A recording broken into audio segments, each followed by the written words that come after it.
Thanks for tuning in for this week's episode of From Wall Street to Main Street. I'm your host, Mark Tepper, joined by my VP, Tony Zabiegala. Good morning, Mark. Good morning. So I am a certified financial planner and CEO of Strategic Wealth Partners, which is a wealth management firm that works with clients to optimize their financial situations.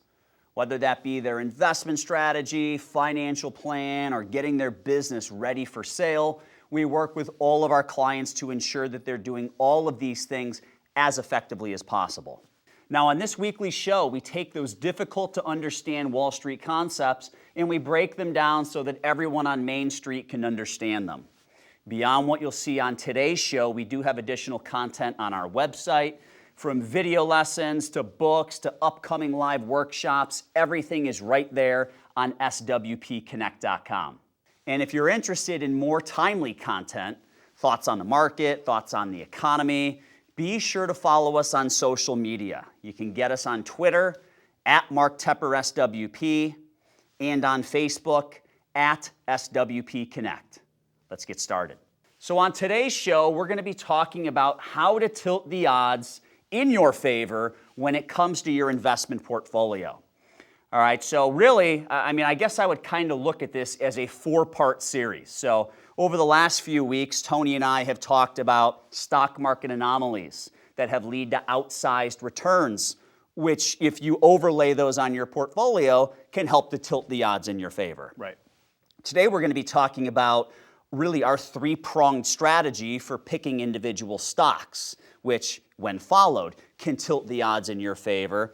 And then on next week's show, we're going to be talking about recession indicators that everyone at home can watch for so that they can properly position their portfolio to tilt the odds in their favor. So, in actuality, it's really a four-part series about tilting the odds in your favor when it comes to your investment strategies. Yep. I think it's quite frankly, no investors out there, not even the best of the best, whether it's Warren Buffett, Howard Marks, Ray Dalio, none of them nail all of their picks. Nobody's perfect. Nobody gets them all right. Everybody makes mistakes. But successful investors do have something in common. What is it? They tilt the odds in their favor. Successful investors don't hit a home run every time they step up to bat, but they tilt the odds in their favor. This way, they can have more wins than losses. Their wins are bigger than their losses, and at the end of the day, their portfolios are bigger than their competition's portfolios. Some investors successfully study market cycles. They know, based on what's happening with the Fed, the banks extending credit, the state of the real estate market, they know how to properly position their portfolio to outperform given where they're at in the market cycle. Others study individual stocks. They look for companies that might be trading below their intrinsic value so that they have a high margin of safety built in. So we have a process for tilting the odds in our favor when it comes to picking individual stocks. And there's basically three things we look for in a company. Number one, we want to see a stable management team. Number two, we want to see a sustainable growth story. And number three, we want to make sure that company is trading at a reasonable valuation. Now, here's the deal. Just because a company gets a check in all three boxes, that doesn't make it a home run.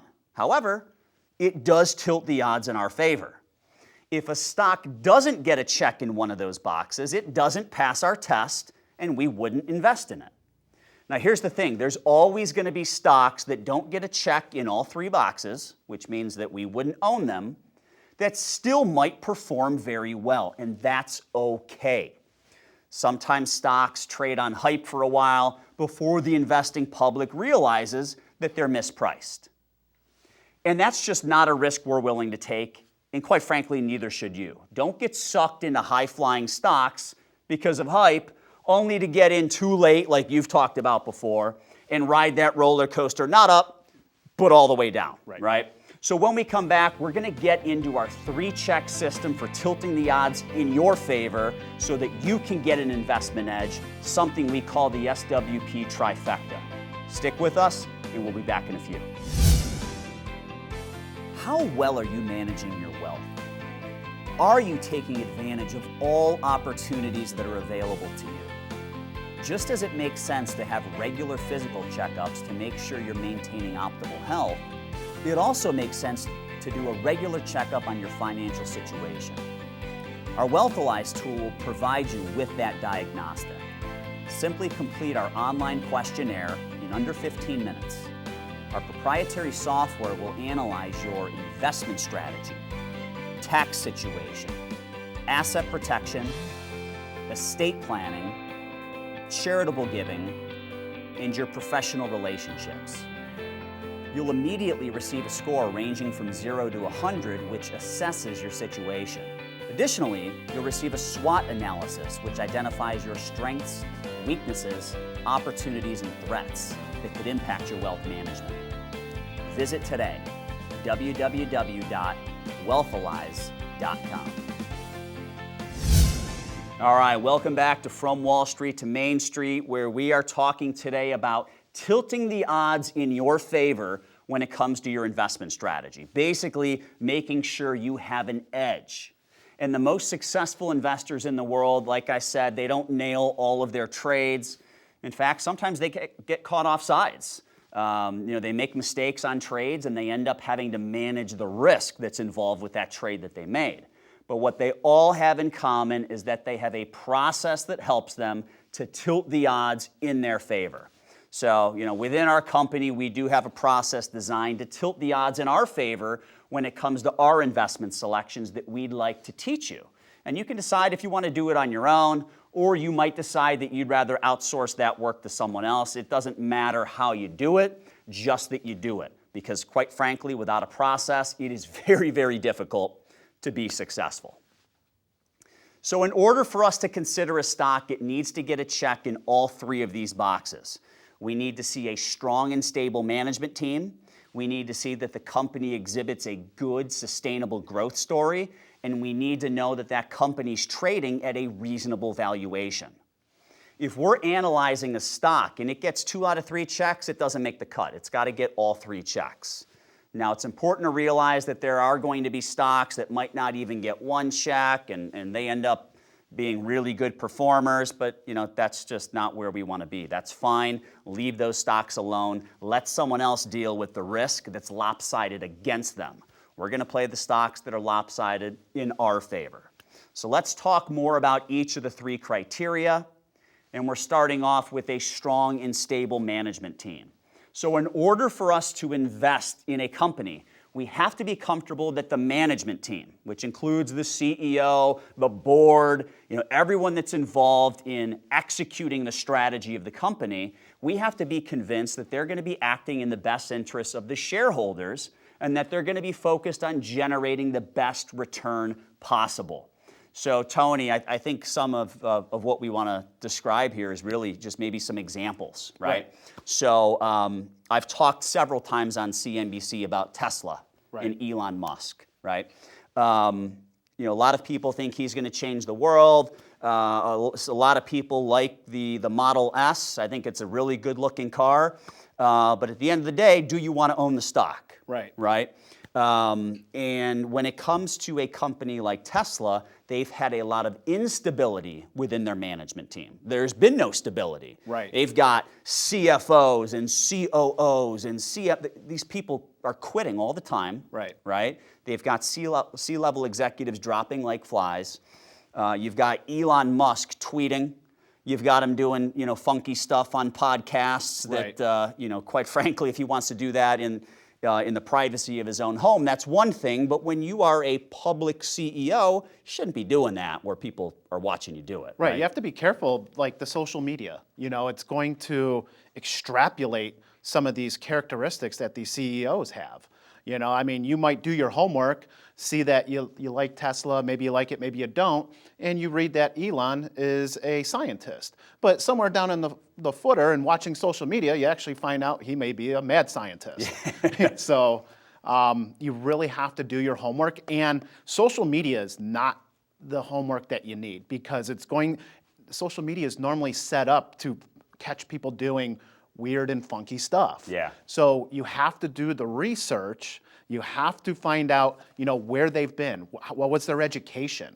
Where have they been before? What does their performance look like with other companies or the company that they've been at for the last several years? Right. Do they innovate, right? So we want to make sure that these companies or that the CEOs of the companies know how to innovate. So, we can kind of talk about Apple, right? Steve Jobs, one of the most innovative CEOs of all time. Right. He unfortunately passes away. Tim Cook is now the CEO. I would go out on a limb and say Tim Cook has not done a good job innovating. Right. He's done a good job running the company and Right. running the business, but he's not innovative. Right. Right? The iPhone was Steve Jobs' idea. Exactly. And It's Tim running- Cook just rode that as far as he could, and there's been no new product that really has been anywhere near the caliber of the iPhone. Right. It's running, those innovations are running out of steam, and now they have to be innovative. Yeah.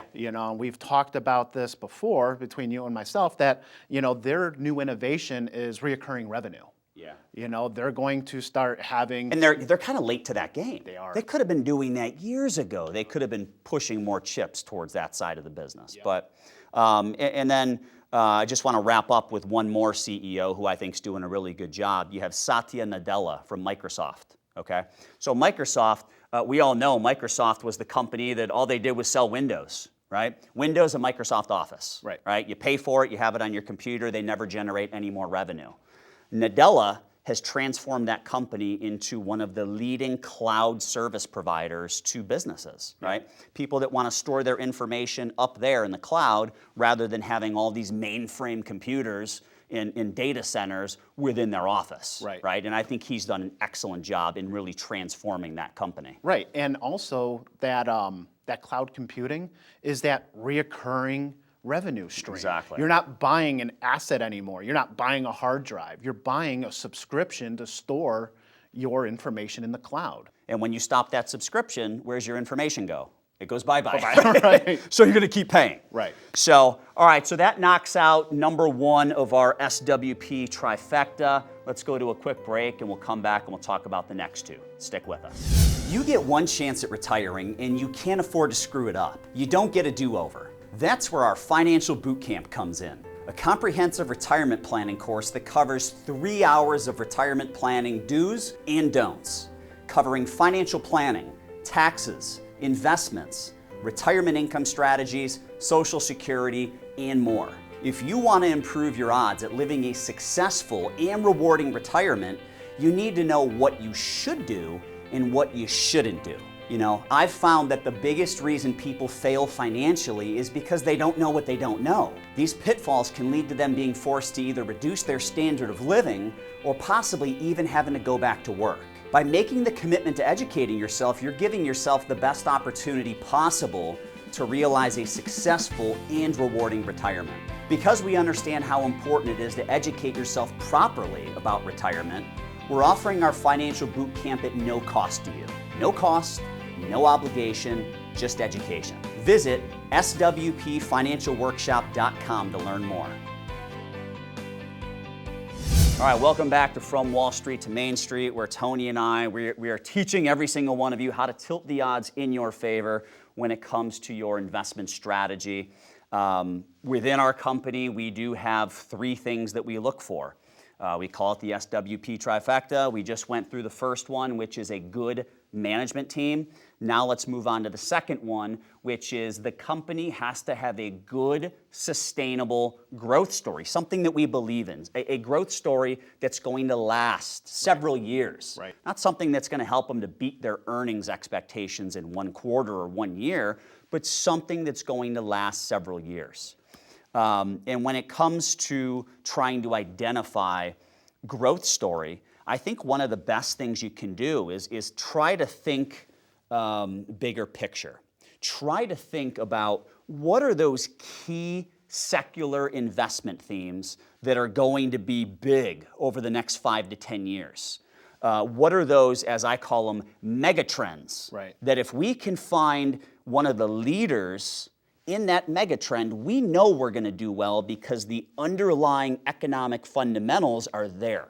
right? And as we brainstorm and we're, as a company, meeting with our investment committee on a regular basis, we're coming up with these secular investment themes, Right. ranging from oncology, right, cancer treatment. Right. We have an aging population. The baby boomers are getting up there in age. There's more and more need for health care, and cancer is obviously a huge issue, right? And it's take a look around you.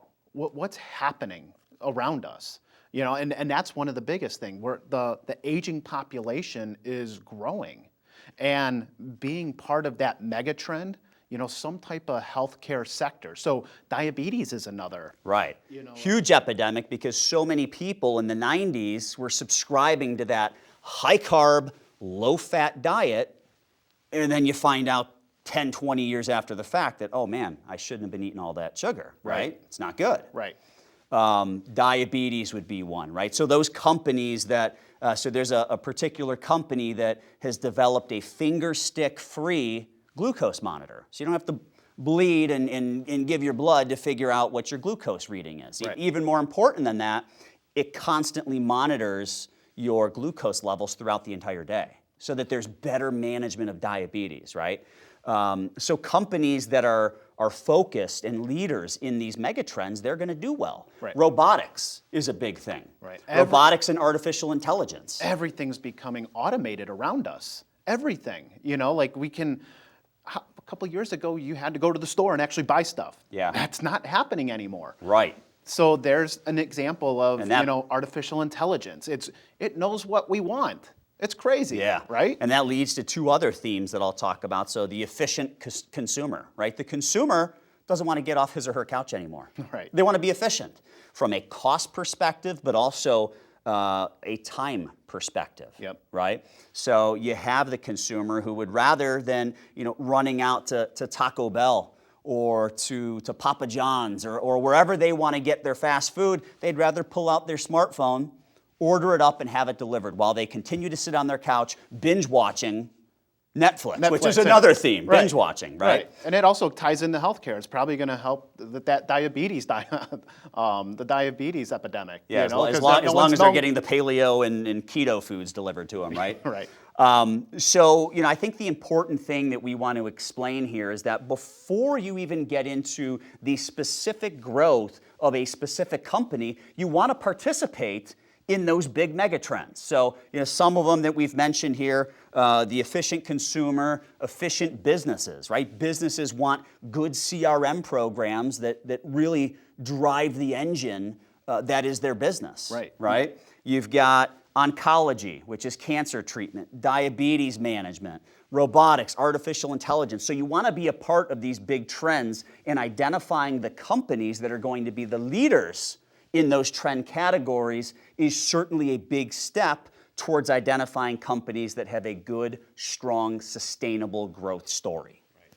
All right, so let's hop over to a quick break, and when we come back, we're going to knock out the third of the SWP trifecta. You're not going to want to miss it. Stick with us. How well are you managing your wealth? Are you taking advantage of all opportunities that are available to you? Just as it makes sense to have regular physical checkups to make sure you're maintaining optimal health, it also makes sense to do a regular checkup on your financial situation. Our Wealthalize tool will provide you with that diagnostic. Simply complete our online questionnaire in under 15 minutes. Our proprietary software will analyze your investment strategy, tax situation, asset protection, estate planning, charitable giving, and your professional relationships. You'll immediately receive a score ranging from 0 to 100, which assesses your situation. Additionally, you'll receive a SWOT analysis, which identifies your strengths, weaknesses, opportunities, and threats that could impact your wealth management. Visit today, www.wealthalize.com. All righty, welcome back to From Wall Street to Main Street, where Tony and I are teaching every single one of you the SWP trifecta. So we want to really demonstrate to you how you might be able to do some homework, do some research, on the specific stocks that you might hold in your portfolio to give yourself an edge, to tilt the odds in your favor, and at a bare minimum, not have the odds lopsided against you, which is where a lot of investors find themselves. The odds are stacked against them. So we want to educate you on how to get the odds in your favor. So we already talked about the first two parts of our SWP trifecta, which is a good, stable management team. Second one is making sure that that company is a part of a good, sustainable growth story. The third thing is they have to be trading at a reasonable valuation. Right? And I think for a lot of retail investors, and I even hear some professional investors on CNBC when I'm up against them, talking on a particular stock, so many people are focused on the PE ratio, price to earnings ratio. Okay. And it almost seems like those particular analysts or retail investors, they think that that's what valuation's all about, right? And that's not the case at all, because we've talked about on past shows, there are reasons for specific companies who exhibit particular strengths, traits, characteristics. There's certainly the opportunity for them to trade at a premium multiple, right? And we can just kind of go through the list and talk about some things that would cause a premium multiple, but the first thing that comes to mind is growth, right?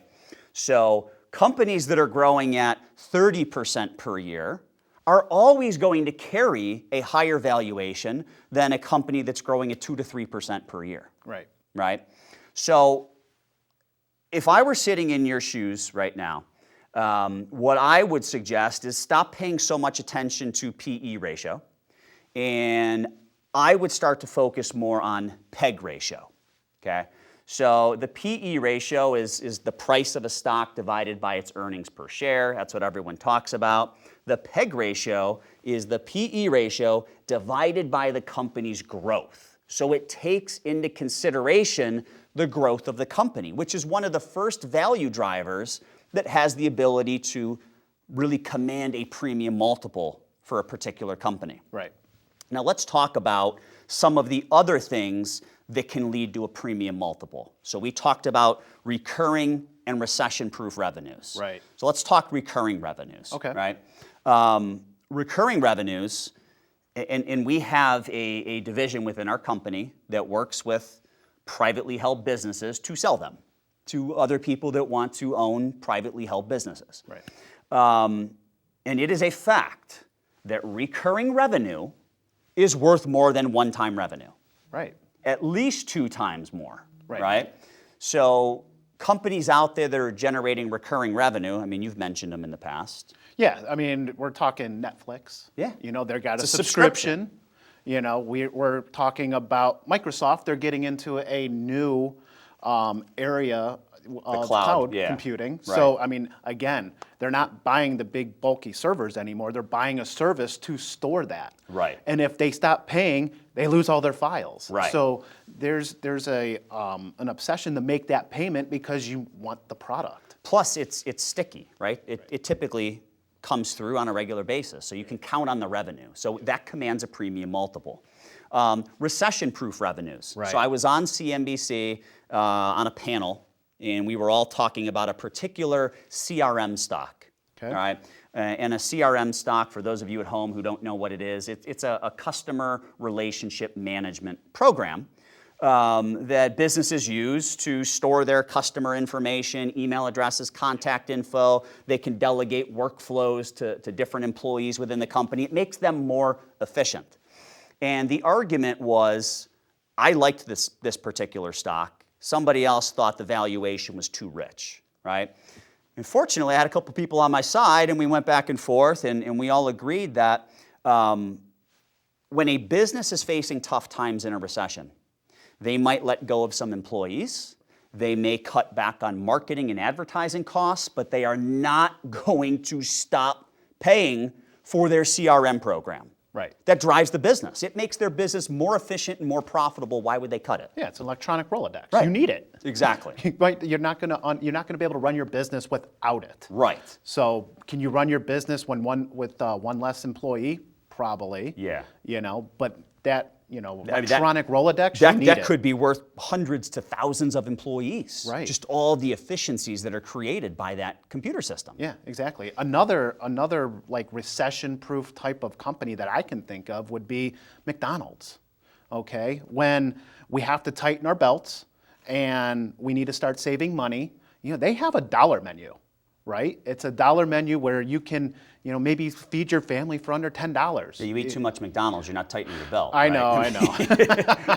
Although their menu has gotten better, Yeah, right? they they are focused on focusing on more more of the healthy foods and Right. the low carb stuff. So, Right. And I know you've also mentioned another company that I can think of is like AutoZone and O'Reilly yeah. Auto Parts.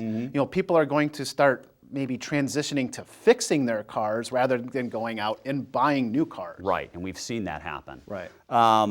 Probably have time for one more. So let's talk about customer stickiness, right? When customers are sticky, when it is painful for them to leave you and go to your competitor, you get a premium valuation. Right. And it makes sense, right?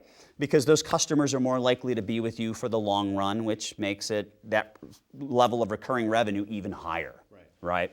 So look, there's a number of value drivers that go into increasing the multiple that a company can command when it comes to valuing that particular company. So if you're looking at overvalued, undervalued just based on PE ratio, you're missing it. Yeah. You're completely missing it. So our suggestion is take it one step further, use PEG ratio, PEG, instead of PE ratio, and then from there, you need to look at all the other value drivers that company exhibits, from customer stickiness, recession-proof revenues, recurring revenues, customer neutrality. There's companies out there where they're getting 70+% of their revenue from Apple. If iPhone sales decelerate, which they have been, Right. those companies are they're in trouble. Right. Right. So making sure that you don't have 70% of your revenues from one source. You have a diversified customer base. Yep. Right. So those are all the things you need to look for in order for you to really figure out, is a company reasonably valued? If you really want to move the needle on your financial situation, sign up for one of our 2-hour-long interactive financial boot camps where we're going to talk investments, taxes, estate planning, all that stuff and much more. And the best part is it's all based on your questions, your concerns, because it's completely interactive. So all you have to do is visit swpfinancialworkshop.com, and there's no cost to attend. In the meantime, stay connected to us via social media, where we're always pushing out timely thoughts on the economy and the markets, some short educational pieces, and a lot more. So follow us on Twitter @MarkTepperSWP and on Facebook @SWP Connect. As always, we thank you for watching, and we'll see you next week.